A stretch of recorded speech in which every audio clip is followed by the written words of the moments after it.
నమస్కారం. Jyotiba TV news కి స్వాగతం. హెడ్లైన్ చూద్దాం. డీప్ ఫేక్ టెక్నాలజీ పెద్ద గొడ్డలి పెట్టిన చిరంజీవి తాను కూడా డీప్ ఫేక్ బాధితుడినని వెల్లడి. మంత్రిగా మహమ్మద్ అజారుద్దీన్ ప్రమాణం, శుభాకాంక్షలు తెలిపిన గవర్నర్, సీఎం.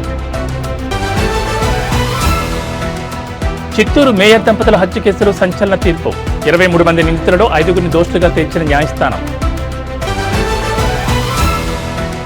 తిరుమలలో చిరుత సంచారం, భయంతో కేకలు వేసిన భక్తులు. ఇక డీటెయిల్స్ చూస్తే డీప్ ఫేక్ టెక్నాలజీ సమాజానికి ఒక పెద్ద గొట్టలిపెట్టుగా మారుతోందని మెగాస్టార్ చిరంజీవి తీవ్ర ఆందోళన వ్యక్తం చేశారు. ఇటీవల తాను కూడా డీప్ ఫేక్ బారిన పడ్డానని, కొందరు తన ఫోటోలను మార్ఫింగ్ చేసి అశ్లీల వీడియోలు సృష్టించారని ఆయన వెల్లడించారు. ఇలాంటి నేరాలను అరికట్టేందుకు ప్రభుత్వాలు తక్షణమే ప్రత్యేక చట్టాలు తీసుకురావాలని, లేకపోతే భవిష్యత్తులో తీవ్ర పరిణామాలు తప్పవని హెచ్చరించారు. సర్దార్ వల్లభాయ్ పటేల్ జయంతి సందర్భంగా తెలంగాణ పోలీసులు ఈరోజు హైదరాబాద్ నెక్లెస్ రోడ్లో రన్ ఫర్ యూనిటీ కార్యక్రమం నిర్వహించారు. ఈ కార్యక్రమానికి ముఖ్య అతిథిగా హాజరైన చిరంజీవి డీజీపీ శివధర్రెడ్డి, హైదరాబాద్ సిపి సజ్జనార్తో కలిసి 2K రన్ను జెండా ఊపి ప్రారంభించారు. ఈ సందర్భంగా చిరంజీవి మాట్లాడుతూ డీప్ ఫేక్ పై సంచలన వ్యాఖ్యలు చేశారు. డీప్ ఫేక్ అనేది చాలా ప్రమాదకరమైంది. నా ఫోటోలను మార్ఫింగ్ చేసిన విషయంపై పోలీసులకు ఫిర్యాదు చేయగా వారు వెంటనే స్పందించి చర్యలు తీసుకున్నారు. డీజీపీ శివధారెడ్డి, సిపి సజ్జనార్ ఈ విషయాన్ని చాలా సీరియస్ గా తీసుకున్నారు. ఈ కేసును సిపి స్వయంగా పర్యవేక్షిస్తున్నారు. తెలంగాణ పోలీస్ వ్యవస్థ చాలా బలంగా ఉంది. ప్రజలకు వారు అండగా నిలుస్తున్నారని చిరంజీవి తెలిపారు. ఈ విషయంలో డెఫినెట్ గా వాళ్ళు ఇప్పటికే చాలా సీరియస్ గా తీసుకున్నారు. ఈ విషయంలో డైరెక్ట్ గా సజ్జనార్ గారు ఆయన ప్రస్తావించారు. It's very serious and definitely ఇది ఒక పెద్ద గొడ్డలి పెట్టు మనకి. దాని మీద పూర్తిగా స్పందించి అన్ని రకాలుగా ఒక చట్టం తీసుకొచ్చే దిశగా పోలీస్ వ్యవస్థ, శ్రీ శివధార్ గారు వీళ్ళందరూ కూడా ప్రయత్నం చేస్తున్నారు. అండ్ డెఫినెట్లీ వాళ్ళ యొక్క అనుకున్నది నెరవేరుతుంది. అండ్ సామాన్యులకి డెఫినెట్లీ ఇలాంటి అవాంతరం నుంచి వాళ్ళకి రక్షణ లభిస్తుంది. అంటే జనరల్ గా టెక్నాలజీ అనేది రానున్న రోజుల్లో కూడా ఎక్కువ అవుతున్నటువంటి సమయంలో అటువంటి సమస్యలు కూడా అంతే స్థాయిలో ఎక్కువ అవుతున్నటువంటి మంచి వస్తున్నప్పుడు అండి, మంచి జరుగుతున్నప్పుడు మంచితో పాటు చెడు కూడా కుట్టు వస్తుంది. మనం చేయాల్సిన ఫిల్టర్స్ ఏర్పరచుకోవాలి. దానికి మన వ్యవస్థలు ఉన్నాయి. ముఖ్యంగా ప్రధానంగా పోలీస్ వ్యవస్థ ఖచ్చితంగా వాళ్ళు they will do there best to overcome these problems. But we have to welcome the technology, advance technology ఎప్పుడు మనం వెల్కమ్ చేయాలి. ఈ వెల్కమ్ చేసే దాంట్లో బై ప్రోడక్ట్ కొంచెం బ్యాడ్ కూడా వస్తుంది. దాన్ని ఎలా ప్రక్షాళన చేయాలని దాని మీద వాళ్ళు పూర్తి స్థాయి దృష్టి పెట్టారు. దీనికి ప్రభుత్వాలు కూడా సహకరిస్తాయి. వాళ్ళు డెఫినెట్ గా అసెంబ్లీలో చట్టాలు తీసుకొస్తారు. వాళ్ళ స్ట్రాంగ్ గా ఉంటారు. ఇంక ఇలాంటివి ఆటలు కొనసాగని కూడా చేస్తారు. I strongly believe. తెలంగాణ రాష్ట్రంలో జూబ్లీహిల్స్ ఉప ఎన్నికల ప్రచారం హోరాహోరీగా సాగుతోంది. గెలిపే లక్ష్యంగా ముందుకు సాగుతున్న ప్రధాన పార్టీలు ఒకరిపై మరొకరు ఎన్నికల అధికారులకు ఫిర్యాదు చేసుకుంటున్నారు. దీంతో ఉప ఎన్నికల ప్రచారం రసవత్తరంగా కొనసాగుతున్న వేళ కీలక పరిణామం చోటు చేసుకుంది. బీఆర్ఎస్ పార్టీ అభ్యర్థి మాగంటి సునీతపై పోలీసులు కేసు నమోదు చేశారు.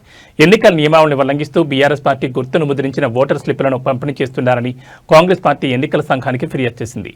ఆ ఫిర్యాదును పరిశీలించిన ఎన్నికల అధికారులు తక్షణమే స్పందించారు. ఎన్నికల రిటర్నింగ్ అధికారి ఫిర్యాదు మేరకు మాగంటి సునీతపై కేసు నమోదు చేసినట్లు బోరబండ పోలీస్ స్టేషన్ పోలీసులు తెలిపారు. ఎన్నికల నియమాలు ఉల్లంఘించిన సందర్భంలో తగిన చర్యలు తీసుకుంటామని అధికారులు పేర్కొన్నారు. ప్రస్తుతం ఈ ఘటనపై పోలీసులు దర్యాప్తును ప్రారంభించారు.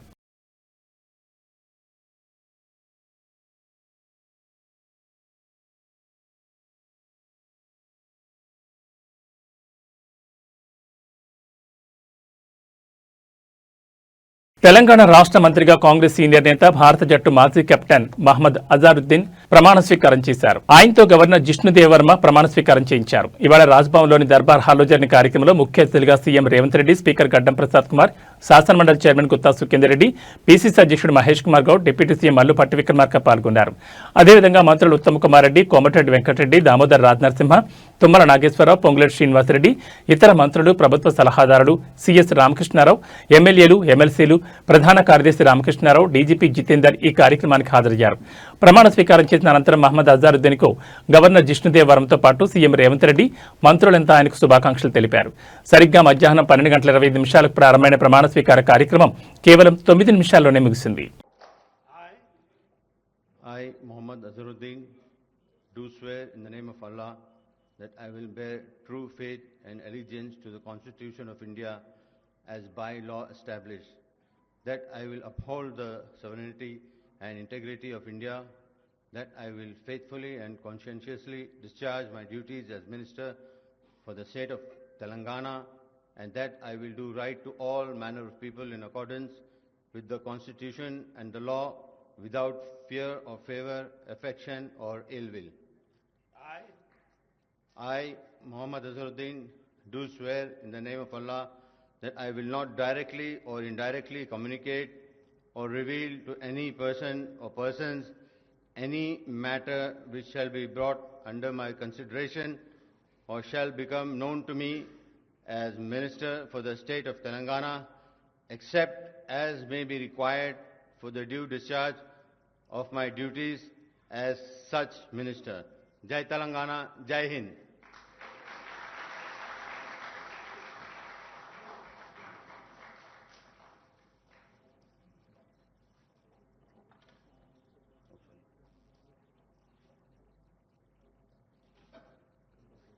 చిత్తూరులో 10 ఏళ్ల క్రితం సంచలనం రేకెత్తించిన మేయర్ దంపతుల హత్య కేసులో కోర్టు తాజాగా తీర్పు వెలువరించింది. ఈ కేసులో 5 దోషులకు ఉరిశిక్ష విధిస్తూ చిత్తూరు కోర్టు సంచలన తీర్పు చెప్పింది. 10 ఏళ్ల క్రితం చిత్తూరు మేయర్ కటారి అనురాధ మోహన్ దారుణ హత్యకు గురయ్యారు. నగర పాలక సంస్థ కార్యాలయంలోనే వారిని దారుణంగా హతమార్చారు. ఈ కేసును దర్యాప్తు చేసిన పోలీసులు 23 మందిని నిందితులుగా చేర్చి ఛార్జ్షీట్ ఫైల్ చేశారు. విచారణ చేపట్టిన న్యాయస్థానం పోలీసులు నిందితుడిగా పేర్కొన్న కాసరం రమేష్ను ఈ కేసులో నుంచి తప్పించారు. మరో నిందితుడు ఎస్ శ్రీనివాసాచారి మరణించారు. ఈ హత్యలో మిగతా 21 మంది నిందితుల పాత్రపై కోర్టులో సుదీర్ఘ విచారణ జరిగింది. ఇందులో 5గురిని దోషులుగా నిర్ధారిస్తూ చిత్తూరు 6 అదనపు జిల్లా సెషన్స్ కోర్టు న్యాయమూర్తి ఎన్ శ్రీనివాసరావు ఇటీవల తీర్పునిచ్చారు. తాజాగా ఇవాళ ఈ 5గురు నిందితులను ఉరి తీయాలని ఆదేశిస్తూ తీర్పు చెప్పారు.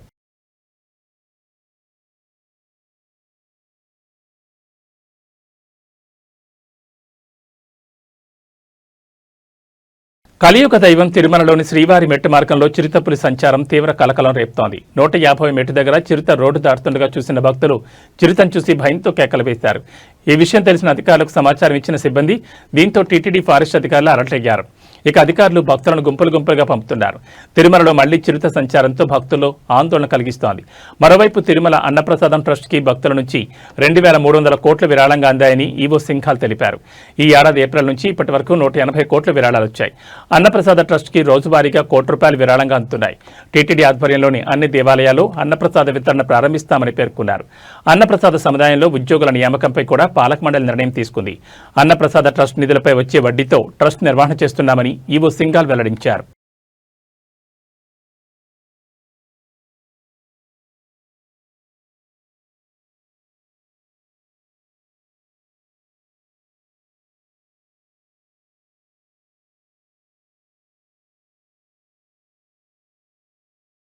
మోందా తుఫాన్తో దెబ్బతిన్న అరటి, వరి, ఉద్యాన, కూరగాయల పంటల రైతులను అన్ని విధాలా ఆదుకుంటామని కొత్తపేట ఎమ్మెల్యే బండారు సత్యానందరావు తెలిపారు.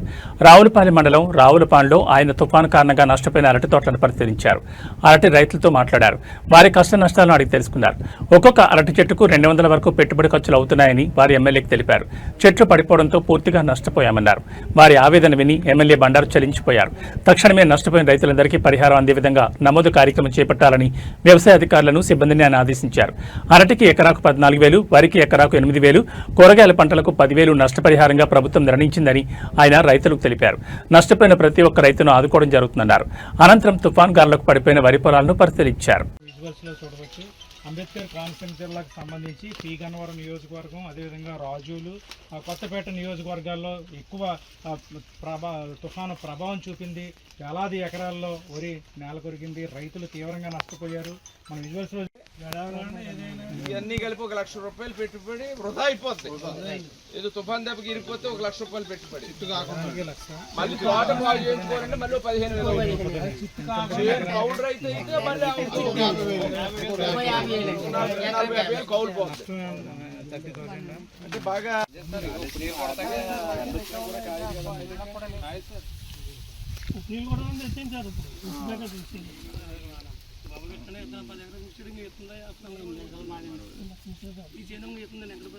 ఎకరాలు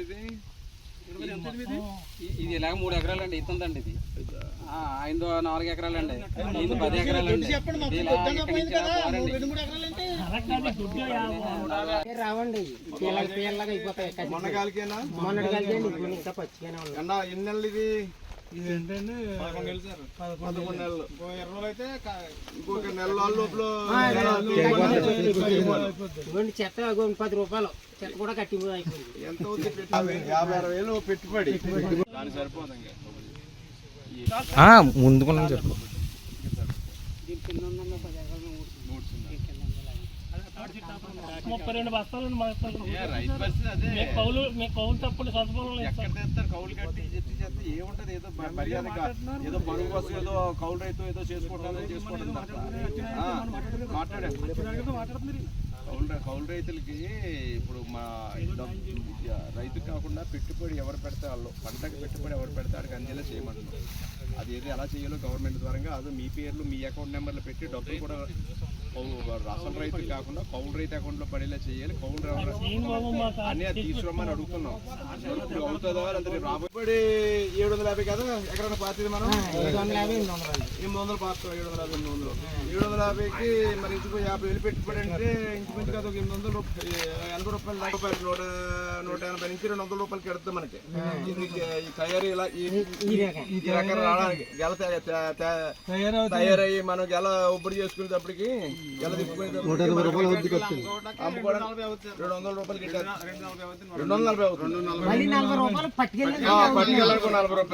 ప్రకాశం జిల్లా టంగుటూరు మండలాన్ని రాష్ట్ర మంత్రి డాక్టర్ డోలా శ్రీ బాలవీరాంజనేయ స్వామి పర్యటించారు.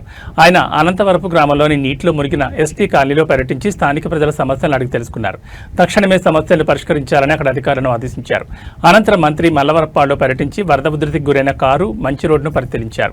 దెబ్బతిన్న ఈ రోడ్డును తక్షణమే మరమ్మతులు చేయాలని సంబంధిత అధికారులను ఆదేశించారు. తుఫాన్ లేదా అధిక వర్షాల కారణంగా దెబ్బతిన్న ప్రాంతాలను మంత్రి పరిశీలించి సహాయక చర్యలపై దృష్టి సారించారు.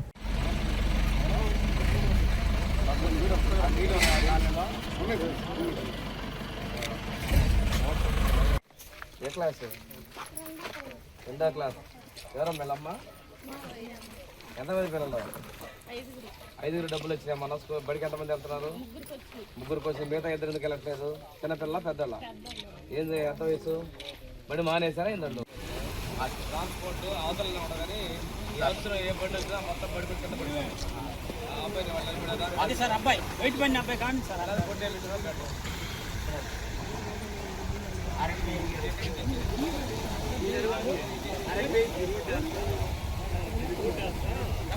సార్ అక్కడ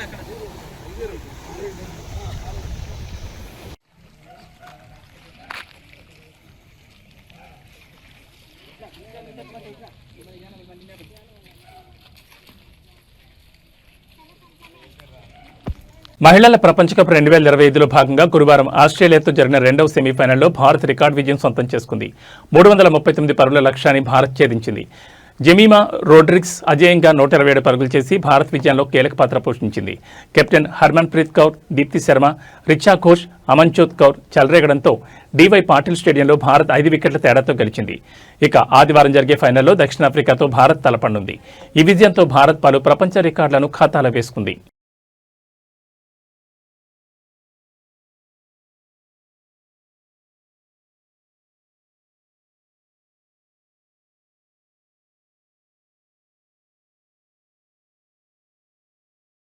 నందమూరి కుటుంబం నుంచి మరో వారసురాలు వినోద రంగంలోకి అడుగుపెట్టారు. ప్రముఖ నటుడు నందమూరి బాలకృష్ణ చిన్న కుమార్తె తేజస్విని తొలిసారి కెమెరా ముందుకు వచ్చి అందరినీ ఆశ్చర్యపరిచారు. హైదరాబాద్కు చెందిన ఓ ప్రముఖ జ్యువెలరీ బ్రాండ్కు బ్రాండ్ అంబాసిడర్గా వ్యవహరిస్తూ ఓ వాణిజ్య ప్రకటనలో ఆమె నటించారు. ఇప్పటి వరకు తండ్రి సినిమాలకు సంబంధించిన నిర్మాణ పనిలో తెర వెనుక చురుగ్గా పాల్గొన్న ఆమె ఇప్పుడు నటిగా కొత్త ప్రయాణాన్ని ప్రారంభించారు. తెలుగు రాష్ట్రాల్లో పేరుగాంచిన సిద్ధార్థ ఫైన్ జ్యువెలర్స్ తమ కొత్త బ్రాండ్ అంబాసిడర్గా తేజస్విని ప్రకటించింది. ఈ మేరకు చిత్రీకరించిన కమర్షియల్ యాడ్ వీడియో తాజాగా విడుదలైంది. ఆమె హుందాతనం, సంప్రదాయబద్ధమైన రూపం తమ బ్రాండ్కు ప్రత్యేక ఆకర్షణగా నిలుస్తాయని సంస్థ పేర్కొంది. తేజస్విని తెరపై కనిపించడంతో నందమూరి అభిమానులు సోషల్ మీడియా వేదికగా ఆనందం వ్యక్తం చేస్తున్నారు.